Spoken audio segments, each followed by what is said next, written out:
Bismillahirrahmanirrahim. Bismillah walhamdulillah wassalatu wassalamu ala rasulillah Sayyidina Muhammadin wa ala alihi wa sahbihi wa mawala.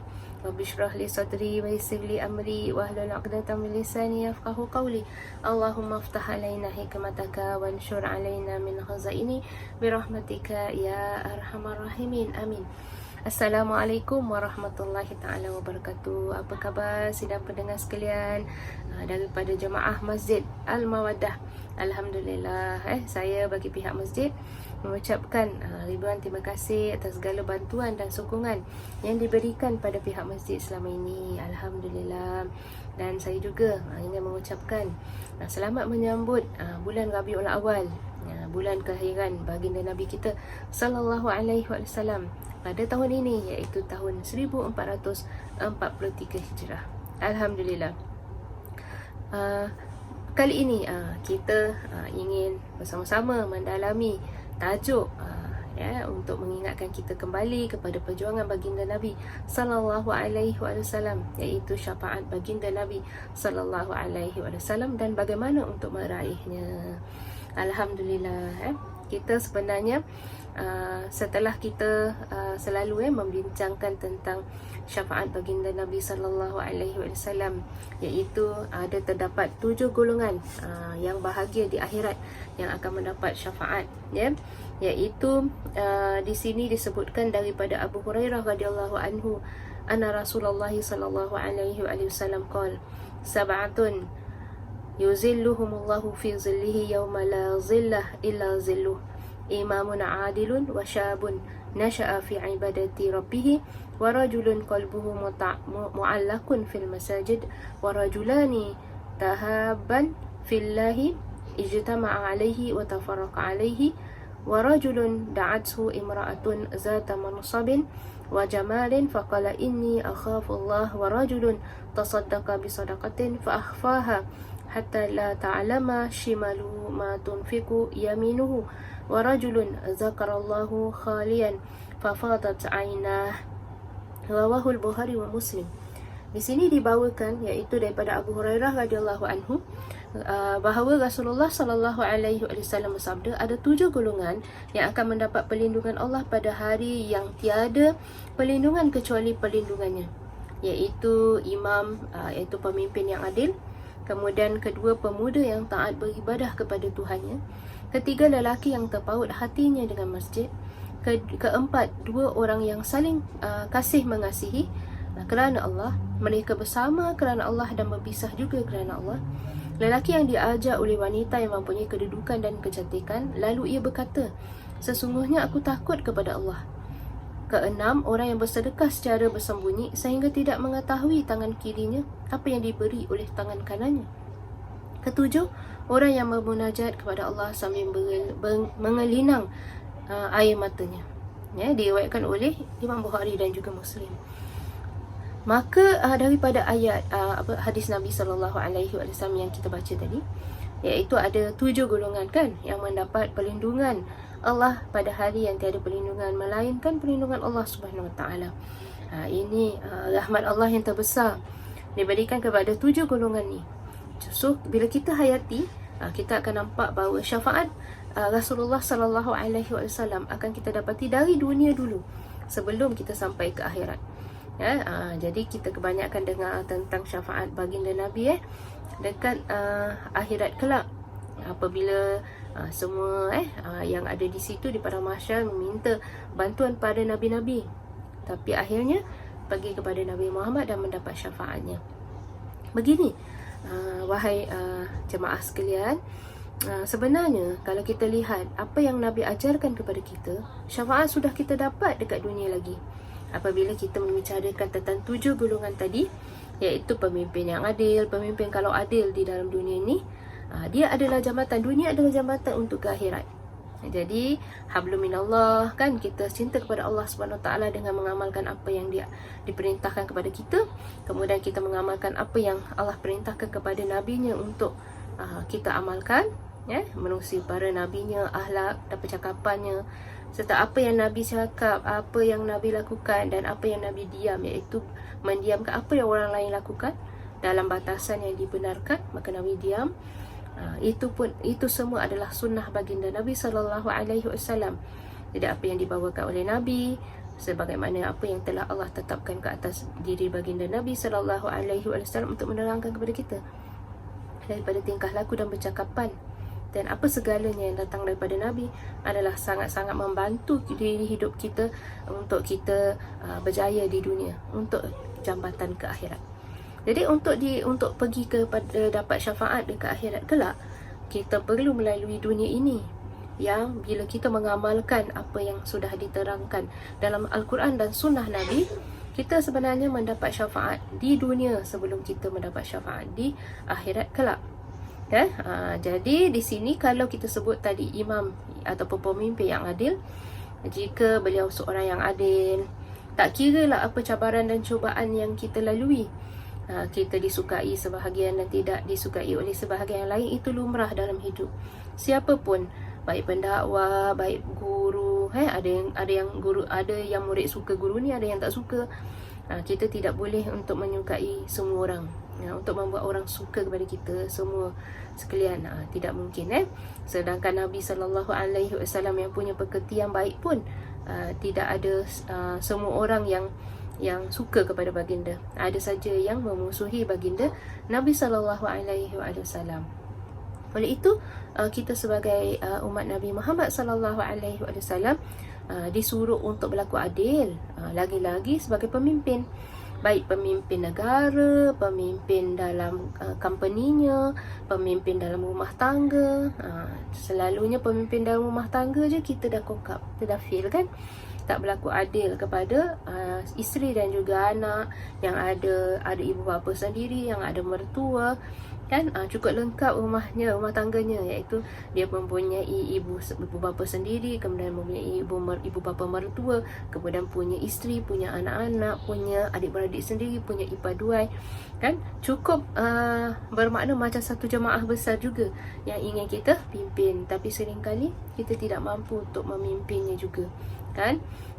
Oleh itu kita kena banyaklah minta kepada Allah Subhanahu Wa Taala apabila kita sudah tentu mesti untuk memimpin hawa nafsu kita dulu, iaitu termasuk golongan yang diberi oleh Allah perlindungan, iaitu yang kelima, lelaki yang diajak oleh wanita yang mempunyai kedudukan dan kecantikan, lalu ia berkata, sesungguhnya aku takut kepada Allah. Nampak? Dia mengawal, memimpin hawa nafsunya terlebih dahulu sebelum dia menjadi pemimpin dalam rumah tangganya, kemudian sebelum dia menjadi pemimpin dalam masyarakat kan. Kita sedaya upayalah untuk berlaku baik kepada semua orang. Jadi kalau dia menjadi pemimpin yang adil, nama baiknya baik, akhlaknya diterima, dia selalu dirujuk oleh masyarakat kerana mempunyai hikmah dan kebijaksanaan, berlaku adil, sedaya upaya. Kita kena minta banyak pandangan sebelum kita menjalankan satu hukuman, begitu kan. Jadi dekat dunia sendiri dia sudah mendapat syafaat yang banyak, pertolongan, iaitu kadang-kadang bila nama baik kita tidak bagus, kita banyak dimusuhi, kita tidak dapat ketenangan dalam kehidupan. Kita perlu berubah dan mencari jalan bagaimana kita untuk mengatasi masalah ini, kerana ketenangan tu tidak boleh dibeli.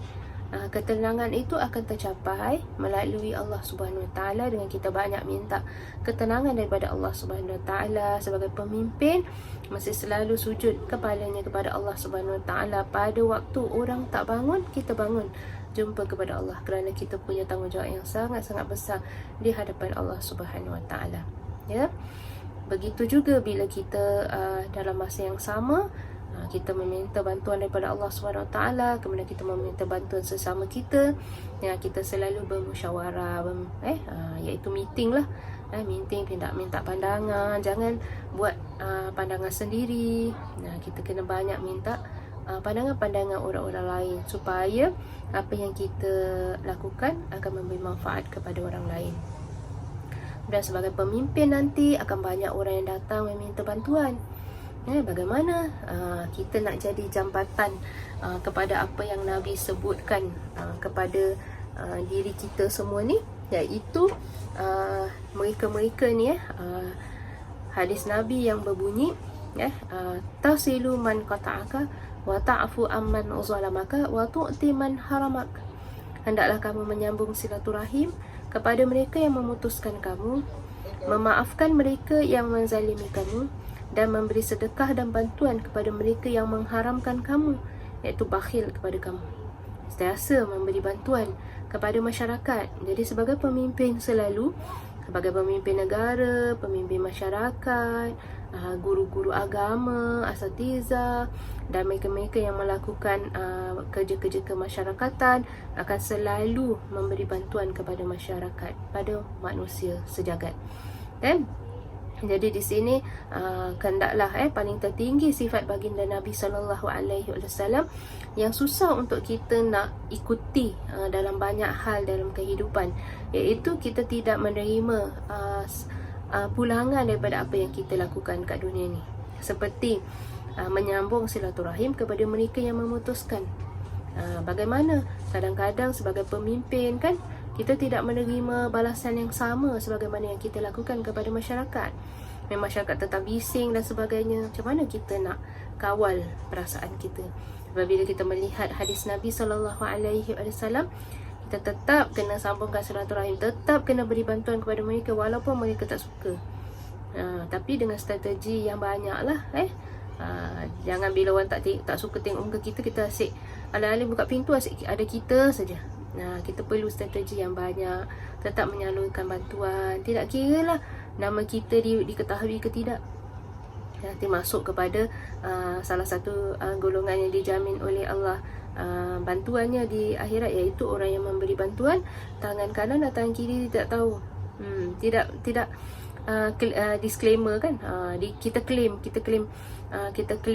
oh kita yang beri, yang pokoknya kan bantuan tu sampai, tak kira lah siapa yang memberinya kan. Jadi kita tidak dapat pulangan yang baik daripada apa yang sudah kita sumbangkan. Itu satu tingkatan cabaran dalam hidup. Bagaimana kita nak mengatasi ni? Sebagaimana pemimpin dalam rumah tangga pun, sebagai suri rumah pun, sebagai isteri, bagaimana bila kita melakukan sesuatu, kita tidak dapat balasan yang setimpal dengan apa yang kita lakukan, dengan apa yang kita korbankan. Kita tetap, kata Nabi, sambungkan silaturahim pada mereka yang memutuskan, memaafkan mereka yang menzalimi kamu. Kan? Sebagai anggota masyarakat, sebagai pemimpin, sebagai suami ataupun isteri, sebagai ibu bapa kepada anak-anak, sebagai anak-anak juga, yang mungkin ada yang ditinggalkan, ada yang tidak dipelihara dengan baik. Bagaimana untuk menyumbang semula kepada mereka-mereka yang sudah menzalimi hak-hak kita? Kan? Jadi memaafkan mereka yang menzalimi kamu, memaafkan bukan satu perkara yang mudah. Kerana bila kita bincangkan perkara ni, nanti lepas ceramah ke, lepas kelas ke, ada saja yang datang, macam mana Ustazah, macam mana ni Ustazah ni, kita dah buat baik dengan dia pun dia buat kita macam ini, tak panggil kita anak dia, satu-satu anaknya kahwin pun tak panggil kita Ustazah, macam mana ni, macam mana Ustaz, macam mana ni, keadaan ni, tak boleh tahan dah, tak boleh sabar macam ni, ataupun sentiasa dihantam dengan berbagai-bagai tuduhan dan sebagainya. Memaafkan pada mereka yang menzalimi kamu. Tingkatan sangat tinggi, jemaah sekalian, tingkatan sangat tinggi. Dan memberi sedekah dan bantuan kepada mereka yang mengharamkan kamu, ataupun bakhil, tak kasih bantuan kepada kamu. Wa tu'ti man haramaka Allah subhanallah. Memberi pada mereka yang mengharamkan kamu. Bagaimana tu kita nak beri pada mereka yang tidak memberi bantuan kepada kita, ataupun pada isteri-isteri yang suami tidak memberikan nafkah, tak memberi bantuan, tidak ada nafkah zahir dan batin pun, ada yang sudah bertahun-tahun lamanya. Bagaimana? Dan satu masa apabila dia sakit, kita nak kena bantu dia, kita nak kena dia susah, kita nak kena beri dia. Kita kerja, ada yang kerja untuk bantu rumah tangga apabila suami tidak boleh bantu lagi, ataupun selama ni pun dia tak bantu pun, selama ni tak bantu, kemudian bila dia sakit lagi, kita kena double bantu, pasal nak kena bantu dia sekali. Ada juga yang misalnya selamanya tak bantu isteri pun. Jadi bila dia isteri dapat bantuan mana-mana kan, dia pun ikut serta dalam bantuan yang diberikan. Maknanya mengambil kesempatan ke atas perkara tersebut. Bagaimana tu kita nak beri bantuan kepada dia yang tidak memberi kita nafkah, baik zahir batin pun. Bagaimana seorang isteri tu nak survive kat dalam dunia ni kalau kita sebagai suami tak memberi nafkah, yang kerja tu tak memberi nafkah? Nanti ada yang cakap dia dah kerja, ustazah saya kasih dia kerja. Dia dah kerja, ustaz saya kasih dia kerja, so dia dah ada duit lah. Sebagai suami tu berlaku ihsan lah, berilah sedikit, kerana dia tu membantu kita lebih daripada yang sepatutnya. Iaitu sebagai melahirkan anak-anak kita, membantu rumah tangga, masak, makan, sediakan air dan sebagainya. Jika kita berlaku baik, ihsan kepada orang, insya-Allah keadaan rumah tangga tu dia akan rasa faham, suami dah banyak membantu, kita akan automatically akan membalas yang baik.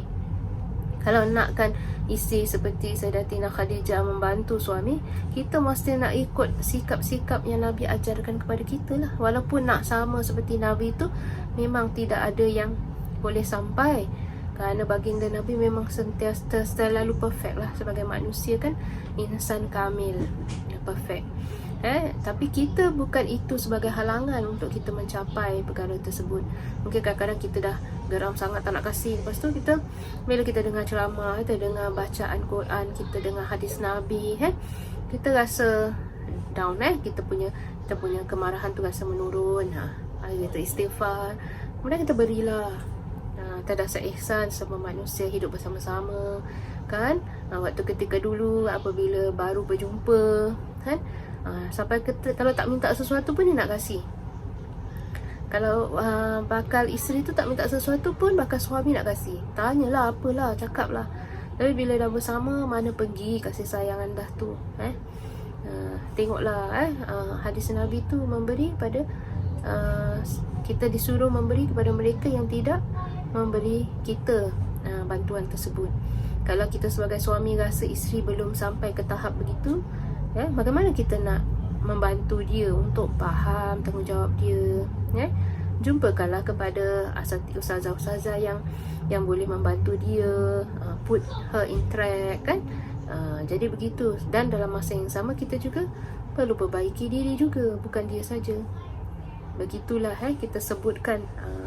Jadi bila 7 golongan ni sangat-sangat interrelated antara satu sama lain kan. Pemuda yang taat beribadah kepada Tuhannya, termasuk lelaki dan perempuan juga. Kemudian lelaki yang terpaut hatinya ke masjid. Walaupun bila kita sebut lelaki yang terpaut hatinya kat masjid, saya memandang lebih besar daripada itu. Bila dia pergi masjid, memakmurkan masjid kan. Kemudian janganlah sampai masjid tu kosong. Dan jangan pula disebutkan sini pemuda kan, lebih penting pemuda pergi. Jangan pula nanti bila tak disebut begitu, pemudi pula yang ramai, pemuda tak ada. Jadi pemuda lebih penting kat situ, kerana ada kerja-kerja lain yang perlu dia tolong juga.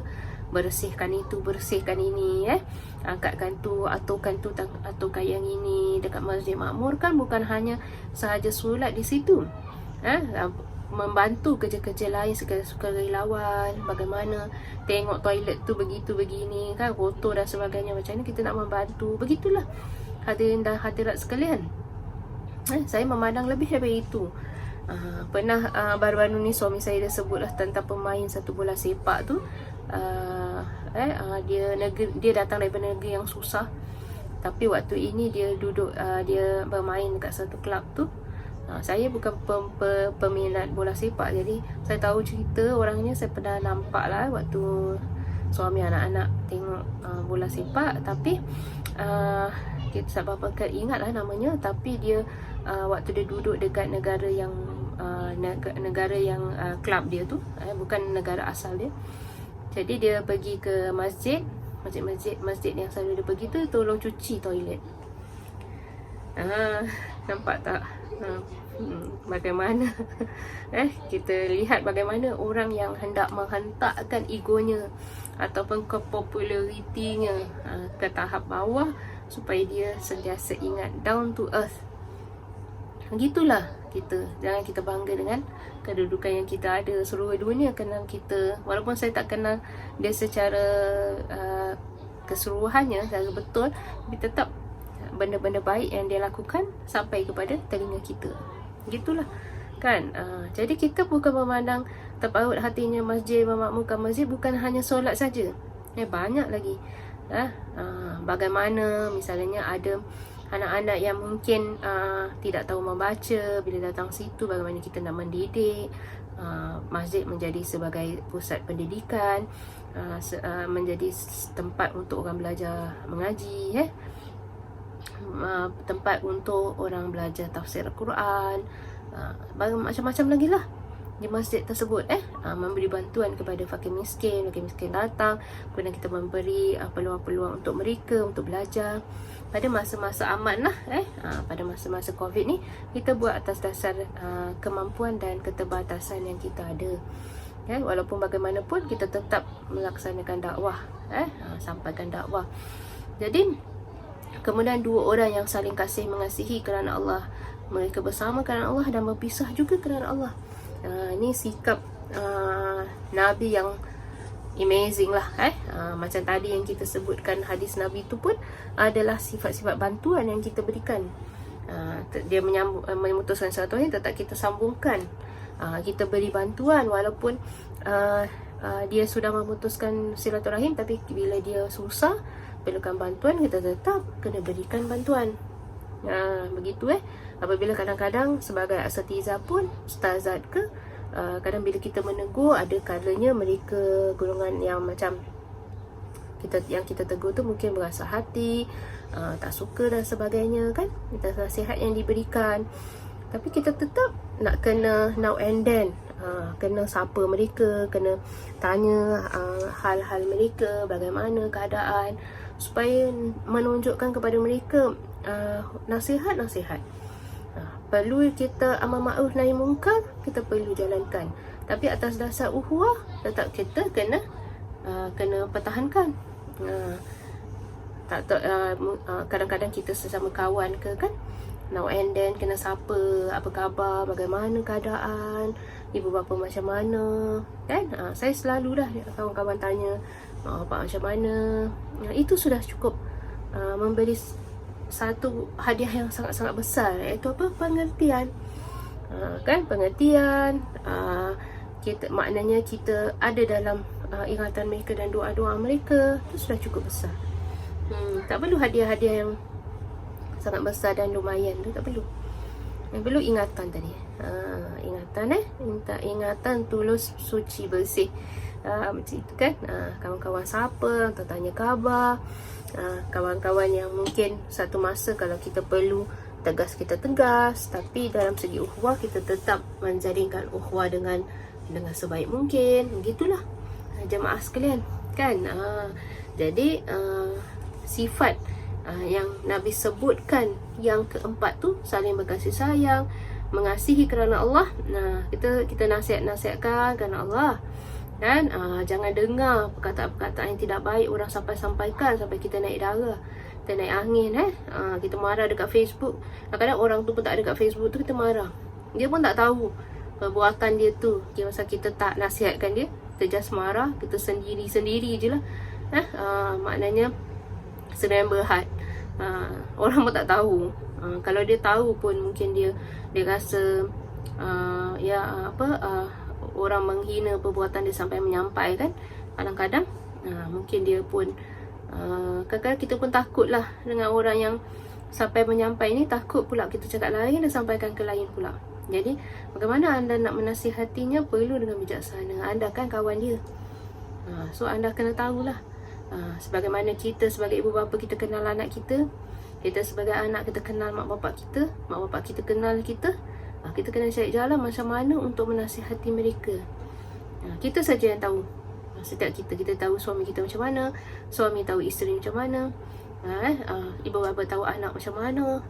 Jadi walaupun nasihat yang kita berikan, tapi dia tidak pernah cocok 100%. Anda perlulah buat penyesuaian yang tersendiri. Bagaimana anak-anak sampaikan, tak boleh ambil 100% sampai kita cakap tu terus anda laksanakan begitu. Anda kena fine tune lah kan. Kena tengok macam mana. Ada mak bapak kita dengan kita tak mau cakap, nanti sampaikan dengan orang lain. Itu sangat-sangat menduka citakan lah sebagai anak kan. Kita faham, saya pun faham. Jadi bagaimana kita nak sampaikan kepada orang-orang yang macam mak bapak kita? Saya ingatkan, saya bilang tak baik macam itu kan. Kita tak cakap kepada saya, kemudian cakap kepada orang lain, nak makan tu, nak makan ni, kemudian orang datang makan sembunyi-sembunyi. Itu merosakkan nama baik kita. Jadi dengan Allah kasih saya pengalaman yang begini banyak dalam menjaga mereka-mereka ni, supaya saya tu mempunyai sikap bila orang bertanya saya tentang soalan, bagaimana dia menjaga mak bapak dia ada masalah macam gini, saya akan lebih open mind. Saya akan memahami dari sudut anaknya macam mana, dari sudut mak bapaknya macam mana kita nak cari jalan penyelesaiannya. Kan? Macam gitu. Macam mana kita nak cari pertengahan lah macam mana. Kerana mereka dah tua ni, susah mereka nak ubah sikap-sikap demikian. Jadi kalau begitu, kita kadang-kadang kita dengar je dia nak apa kan, ataupun kadang-kadang kita boleh bertanya dengan pasangan dia. Kadang-kadang dia tanya mak kita, kadang-kadang kita tanya bapak kita, mak kita cakap apa kan. Tu tak apalah. Jangan anggap tu mengumpat pula. Dia nak sampaikan apa yang mungkin dia nak makan sesuatu, dia tak nak bilang kita kan. Jadi waktu kita selalu komunikasi, kita dah tahu begitu, kita cepat beli. Saya kalau mereka tanya sikit, kalau boleh ni hari dah tanya, besok je saya dah pergi hantar, saya dah pergi ajak pergi makan, saya dah belikan. Saya tak tunggu lama-lama, tak tunggu sampai seminggu lah, 2-3 hari pun tidak. Saya banyakkan 1 hari je, secepat. So, saya nak jaga nama baik saya. Kerana bila orang misalnya tomah kita macam-macam kan, fitnah dan sebagainya, ataupun letak macam-macam label kepada diri kita yang kita tidak seperti itu kan, kita akan rasa depressed, kita akan rasa sedih. Macam-macam kita dah buat pun macam ini. Oleh itu kita perlu elakkan daripada perkara-perkara demikian. Sebenarnya kita nak jaga hati kita jugalah. Nak jaga hati kita supaya kita pun tak sakit dengan sikap-sikap mereka yang tidak faham keadaan, tidak berpikir kemanusiaan pun ada. Jadi ini adalah semua yang Nabi sebutkan, 7 perkara ni pun berkenaan dengan akhlak, berkenaan dengan perasaan hati masing-masing, bagaimana kita mendidik hati kita supaya kita apabila menjadi lilin, tidak saja bukan untuk membakar diri, tapi untuk menerangi orang, keadaan hidup, seperti kita menerangi diri kita jugalah. Jadi kalau lilin tu istilahnya membakar diri untuk menerangi orang lain, kita berkorban pun kerana kita suka. Jangan sampai kita korban tapi merana, tak mahu gitu. Kerana Nabi ada ajar kita, para sahabat semua, kalau dia pergi berjuang pun mereka suka. Nak pergi berjihad ni kan, fisabilillah, suka. Suka dalam hati dia orang, suka tu. Kalau tak dapat pergi tu sedih betul, menangis. Jadi kita bila buat ibadah tu mesti nak suka. Tak mau sampai sedih, merana sampai kita tak boleh perform. Jadi ibadah kita tidak akan tinggal apa-apa, malah duka saja, tak dapat laksanakan dengan baik kan. Begitulah kita kena cari tahap kekuatan kita dah naik begitu, kita lakukan. Kalau kita perlu rehat, lakukan aktiviti kerja sukarelawan kat masjid dan sebagainya. Kalau kita dah penat sangat, kita rehat, kita sebentar kat tepi, tak apa, kita kan sukarela. So kita rehat dulu. Jangan sampai nanti kita full strength kita dah buat, sekali kita rasa orang tercakap sikit pun kita rasa macam peng lah betul. Terus kita akhlak kita betul jaga kan. Sampai nanti kita pula mengecewakan hati orang lain pula. So you maintain self tu kat dalam, kena maintain supaya bila kita lakukan sesuatu kita suka. Saya suka buat, saya akan datang banyak kebaikan kan. Kemudian inilah sikap berkasih sayang ni yang sangat-sangat kita kita perlu lakukan lah.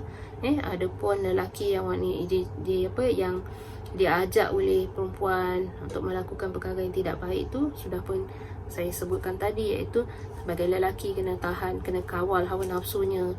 Kemudian orang yang bersedekah secara bersembunyi, iaitu tangan kanannya sedekah, tangan kiri tak tahu, tu pun sudah kita bincangkan tadi. Orang yang bermunajat kepada Allah sambil mengelinang air matanya kerana takut kepada Allah Subhanahu Wa Taala, kerana sedih. Kan kadang-kadang bila kita sebut kalaulah baginda Nabi ada bersama kita kan, apa yang kita nak kita nak minta dan sebagainya. Sedih betul. Kebanyakan orang yang kita tengok kat YouTube apabila ditanya tentang soalan demikian tak boleh jawab. Ada banyak persoalan dalam hidup ni, kita rasa kalau baginda ada tu, kita naklah luahkan kepada dia. Atas segala segala cabaran cubaan yang kita lalui sebagai manusia ni. Mudah-mudahan apabila Nabi itu adalah orang yang paling baik sebaik-baik pendengar. Sebaik-baik pendengar. Tidak ada pernah satu orang pun datang kepada Nabi dia tolak pemberian. Tak pernah. Dia duduk kat situ, kemudian dia tanya kepada sahabat-sahabatnya, ada tak di kalangan kamu nak bantu orang ni? Jadi kalau sehingga kan ada wanita-wanita yang datang untuk untuk memberitahulah hajatnya untuk nak berkahwin kan. Dan siapa tak kalangan sahabat ke yang Nabi tahu untuk mengahwinkan dengan dirinya. Tu pun tidak ada sampai kata malulah perbuatan macam itu. Seperti wanita cari lelaki, pergi cari timba kan. Tak ada istilah macam itu. Nabi layan dengan baik pun. Layan dengan baik, kemudian menyampaikan hajat-hajat mereka. Kemudian membantu. Kemudian Nabi sebut, ada tak sesiapa yang kat sini boleh membantu saudara ni. Kemudian dekat sini sebutkan tentang bantuan yang disebutkan dengan word syafa'ah juga, iaitu dalam surah An-Nisa ayat 85. A'udzubillahi minasyaitonirrajim. Man yashfa' syafa'atan hasanatan yakun lahu nasibum minha. Man yashfa' syafa'atan hasanatan yakun lahu nasibun minha. Sadaqallahul azim. Di sini, dan barang siapa yang memberikan pertolongan berupa kebaikan, maka tentulah ia akan memperolehi bahagian daripadanya. Nampak tu? Man yashfa' syafa'atan hasanatan yakul lahu nasibun minha. Sadaqallahul azim. Dan nampak, bila kita beri pertolongan yang berupa kebaikan, maka tentulah ia akan memperolehi bahagian daripadanya, mendapat bahagian pahala yang sama. Kemudian siapa yang menunjukkan kepada kebaikan, dia pun akan mendapat bahagian yang sama. Iaitu di antaranya kadang-kadang bila kita memberi pertolongan kepada orang, ada sumber-sumber lain yang Allah beri pertolongan kepada kita. Seperti wa may yattaqillaha yaj'al lahu makhraja wa yarzuqhu min haitsu la yahtasib. Wa may yattaqillaha, siapa yang bertakwa kepada Allah, wa may yattaqillaha yaj'al lahu makhraja, Allah akan tunjukkan dia jalan keluar. Wa yarzuqhu min haitsu la yahtasib, dan akan memberikan dia rezeki dengan cara yang dia tak sangka-sangka. Nampak tu? Kan? Dengan cara tak sangka-sangka. Dia tak tahu sumber rezeki itu adalah kerana perbuatan baik yang kita lakukan tadi. Kita lakukan semalam, kita lakukan kemarin. Itu balasannya. Dia bukan immediately lah seperti itu. Itu pun adalah proses cabaran cubaan. Kerana bila kita lakukan baik je, kita nak tengok ada tak kebaikan yang aku dapat ni. So 1 plus 1. Macam itu. Dia bukan 1 plus 1 immediately begitu. Dia dengan berupa-rupa kebaikan rezeki yang Allah akan berikan kepada dia. Jadi siapa yang beri syafa'ah hasanah, yakul lahu nasibun minha. Dia akan dapat bahagian yang sama seperti apa yang dia beri pertolongan. Siapa memberi pertolongan berupa kebaikan, maka tentulah ia akan memperolehi bahagian daripadanya. Bahagian daripadanya maknanya yang berupa bantuan juga dalam hidup, atau yang berupa pahala, berupa kemudahan, kesenangan dalam hidup. Kita tak tahu. Sumber-sumber itu boleh dalam bermacam-macam rupa. Kemudian ada satu hadis lagi, iaitu wa an Abi Musa al-Ash'ari radhiyallahu anhu qala kana Nabi sallallahu alaihi wasallam idza atahu talibu hajatin aqaba ala julasaihi faqala ishfa'u tu'jaru wa yaqdi Allahu ala lisani nabiyhi ma ahabbah. Muttafaqun alaih. Wa fi riwayah ma syaa. Dari Abu Musa al-Ash'ari radhiyallahu anhu katanya, Nabi SAW apabila didatangi oleh seseorang yang meminta hajat, maka beliau menghadapi semua kawan-kawan duduknya, maknanya mereka-mereka yang ada kat situ. Beliau facing mereka, kemudian bersabda, berilah pertolongan padanya Nescayalah engkau semua mendapatkan pahala, dan Allah akan memutuskan apa-apa yang disenanginya atas lisan nabinya. Ataupun dalam riwayat yang lain disebutkan apa-apa yang dikehendakinya sebagai ganti apa-apa yang disenanginya. Jadi di sini Nabi akan facing pada sahabat yang ada, kemudian Nabi beritahulah berilah pertolongan padanya. So semua tengah fikir, ada tak kelebihan yang ada pada diri mereka yang orang boleh bantu orang yang datang minta hajat ni. Nescayalah engkau akan mendapat pahala. Kan pahala tetap akan nampak di sisi Allah tu, nampak akan pahalanya. Dan Allah akan memutuskan apa-apa yang disenanginya, iaitu apa-apa yang dikehendakinya. Maknanya apa yang dia nak, Allah akan laksanakan. Siapa yang mengkabulkan hajat saudaranya, Allah akan mengabulkan hajatnya. Begitu juga sebaliknya, kalau kita mengeluarkan aib saudara kita, Allah akan membuka keaiban kita. Macam gitu. Jadi apa yang Nabi ajarkan kepada kita selama ni, kalau kita mengkaji agama kita, syafaat dalam kehidupan tu sudah banyak ada jika kita memulakan kehidupan kita dengan segala kebaikan, kan, sedaya upaya kita. Jika kita tersilap langkah, tidak apa, kerana itu manusia. Bukan saya cakap buat silap. Kalau kita dalam masa kita mengejar kebaikan, kita banyak membuat kesilapan, balik saja kepada Allah Subhanahu Wa Taala, minta pengampunan kepada Allah Subhanahu Wa Taala. Saya sentiasa dalam keadaan Allah memberi saya tugas yang banyak, dan saya rasa kena balik kepada Allah, sujud kepada Allah, minta, ya Allah ampunkan dosaku. Jika ada apa-apa yang kita lakukan tidak sebaik yang Allah harapkan, iaitu berupa percakapan, perbuatan, hati. Kadang-kadang bila dah penat sangat dipanggil-panggil untuk membantu bersihkan najis dan sebagainya, kadang ada perasaan yang macam Allah penatnya lah, tak boleh tahan lah penat, diamkan dululah sekejap. Tapi begitu nanti akan jadi lebih luka, kan, tempat bahagian-bahagian yang kita lambat buat. So kita istighfar balik semula. Kita ni manusia, kan, kita manusia, kita bukan malaikat. So kita perlu bangkitkan semula kesian. Kita tengok nanti kalau luka macam mana, kita akan cepat. So apa yang macam mana dapat itu bantuan, iaitu minta kepada Allah SWT, ya Allah bantu aku. Jangan kita jadi hamba yang hati batu, hati keras. Jangan. Kerana salah satu daripada mereka yang dijamin oleh Allah Subhanahu Wa Taala bantuan pada hari kiamat adalah mereka yang tadi yang sebutkan berkasih sayang, adalah memberi bantuan, berkasih sayang kerana Allah Subhanahu Wa Taala. Itulah kelebihan mereka-mereka yang kita lihat dalam dunia sudah memberi bantuan sesama mereka. Dalam dunia pun mereka mendapat syafaat kerana perbuatan-perbuatan. Syafaat itu pertolongan yang kita sebutkan berupa banyak sekali. Dia punya istilah terlalu luas sekali untuk kita bincangkan. Kerana segala yang kita buat baik untuk akhirat, dia memberi kesan dalam dunia, kan? Jadi kalau kita nak buat baik untuk akhirat tapi dia memberi kesan yang tidak baik dekat dunia, itu kita perlu fikirkan di mana silap kita. Dalam kita nak buat kekasih sayang dan mengasihi kerana Allah, mereka bersama kerana Allah dan berpisah juga kerana Allah, tapi akhirnya kita jadi lebih banyak pertelikahan. Kenapa? Mana silapnya? Nak berkasih sayang, kita buat misalnya grup-grup, kan, discussion ataupun WhatsApp group untuk lebih mendekatkan, tapi dia menjadi lebih renggang. Kemungkinan besar kita tidak fit dalam sistem tersebut. Tak apalah, keluar pun tak apa, mungkin lebih baik kemudian jalinkan hubungan sentiasa.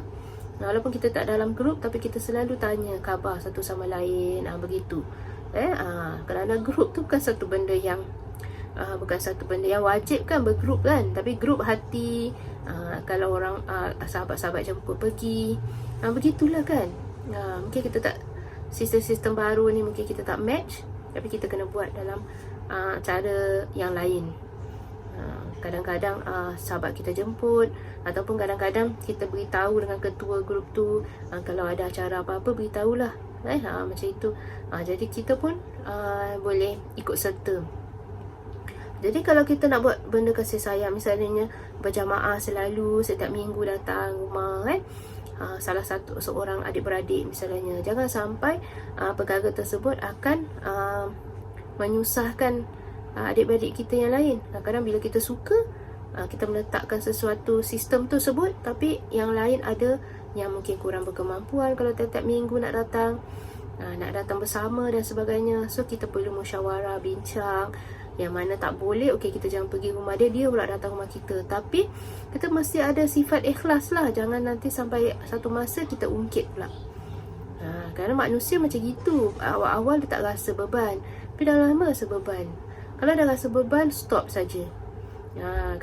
Tukar, buat yang lain. Tak ada jadi sampai satu perkara yang bila kita nak buat atas dasar persaudaraan, akhirnya timbul permusuhan pula. Begitu.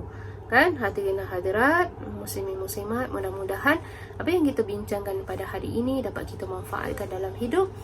Saya merasakan syafaat baginda Nabi SAW adalah sewaktu kita masih hidup lagi di dunia ini sebelum kita sampai ke akhirat kelak. Pertolongan yang kita berikan sesama kita, memberi juga pertolongan di akhirat kelak, Allah akan membalas sama.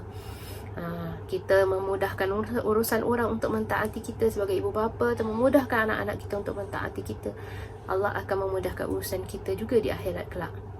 Kerana kita mempermudahkan urusan orang lain, memudahkan urusan orang lain tak semestinya orang lain, bukan anak kita, anak-anak, ibu bapa kita kan. Kita memudahkan urusan mereka, jangan mempersulitkan. Ada tak anak-anak mempersulitkan urusan ibu bapa? Ada jugalah. Misalnya kalau 24 jam kena jaga anak dia kan, dia nak asyik nak me time, dia dah nak kena jaga. Jangan begitulah, me time sekali. Jadi kena selalu mempermudahkan urusan ibu bapa, mempermudahkan urusan anak-anak, memudahkan urusan sahabat baik kita, memudahkan urusan pasangan kita. Jangan sampai dia tertekan dengan kehadiran kita. Begitulah hadirin hadirat sekalian, muslimin muslimat sekalian. Biarlah kehadiran kita sebagaimana Nabi hadir bersama kita, kita sangat suka dan sayang, rindu. Begitulah kehadiran kita bersama dengan orang-orang lain, membuatkan mereka rindu dengan kita, sayang dengan kehadiran kita. Kehilangan kita ataupun ketiadaan kita memberi kehilangan besar pada hidup mereka. Begitulah kehilangan baginda Nabi SAW sangat-sangat kita merasa sedih dengan kehilangan baginda apabila baginda tidak bersama kita kan. Tapi kita sepatutnya mengikutlah apa yang baginda tinggalkan kepada kita, iaitu Al-Quran dan Sunnah. Itu yang kita perlu ambil perhatian. Kita tegakkan Al-Quran dan Sunnah, sebagaimana kita akan merasakan kehadiran baginda Nabi di sekeliling kita. Kita tak akan rasa kehilangan yang misalnya kehilangan, rasa hilang aja, tapi tidak mengikut apa yang Nabi tinggalkan kepada kita, iaitu Al-Quran dengan Sunnah. Al-Quran dengan Sunnah itulah apa yang Nabi perjuangkan, seolah-olah seperti Nabi berada bersama-sama kita apabila kita mengikut Al-Quran dan Sunnah, insya-Allah. Begitulah hadirin dan hadirat sekalian, sebelum kita sampai kepada syafaat baginda Nabi SAW, kita lakukan dulu syafaat baginda yang besar yang ditinggalkan, iaitu sikap saling kasih mengasihi kerana Allah, sikap tolong menolong antara kita satu sama lain. Sentiasa kalau kita tidak boleh membantu pun, kita carikan orang-orang lain untuk boleh membantu dalam urusan tersebut. InsyaAllah itulah yang Nabi harapkan kepada kita sebagai umat Rasulullah SAW. Saya ucapkan ribuan terima kasih dan juga selamat menyambut bulan Rabiul Awal dengan bersemangat, dan menghayatinya dengan betul-betul, menunjukkan kasih sayang kita kepada Rasulullah SAW. Sekian, wabillahi taufiq wal hidayah. Wassalamualaikum warahmatullahi taala wabarakatuh.